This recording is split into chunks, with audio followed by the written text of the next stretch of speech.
estudo sobre análise sintática externa e nós vamos falar sobre essas 3 primeiras orações que compõem as orações substantivas. Para começar, nós temos a oração subordinada substantiva subjetiva. Essa oração ela exerce a função sintática própria de um sujeito junto à oração principal. E normalmente ela ocorre em orações principais que contenham verbos na terceira pessoa do singular. No exemplo, é necessário que me ajude, nós temos é necessário como a oração principal e que me ajude como a oração subordinada. Nesse caso, nós percebemos que me ajude é o sujeito dessa primeira oração. Por que nós percebemos isso? Se nós modificarmos todo esse período, nós teríamos é necessária a sua ajuda. Então nós sabemos que a sua ajuda é o sujeito dessa oração, porque nós podemos dizer a sua ajuda é necessária.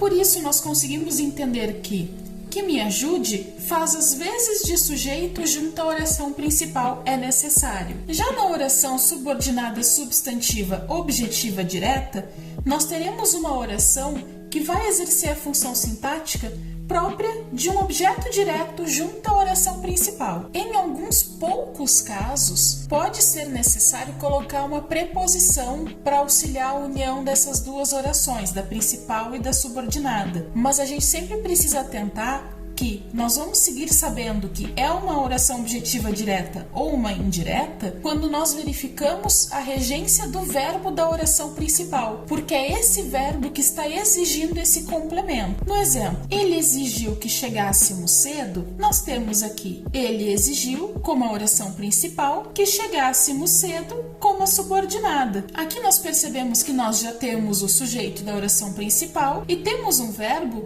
que exige uma complementação, exigiu algo. Por isso que nós sabemos que essa oração subordinada que chegássemos cedo cumpre esse papel de complemento e faz as vezes de objeto direto para a oração principal. Agora, na oração subordinada substantiva objetiva indireta, nós temos uma oração que vai exercer a função sintática própria de um objeto indireto junto à oração principal. O objeto indireto costuma ter a marca da preposição, e aqui vai continuar assim. Eventualmente ela pode estar omissa, mas a gente vai seguir fazendo a mesma análise que a gente fez aqui para a oração objetiva direta. Nós precisamos analisar o verbo da oração principal, pois é ele que vai determinar a regência que ele precisa que se complete. No exemplo, o menino obedecia ao que seu pai pedia. Nós temos uma oração principal, o menino obedecia, e aqui nós temos a nossa oração subordinada,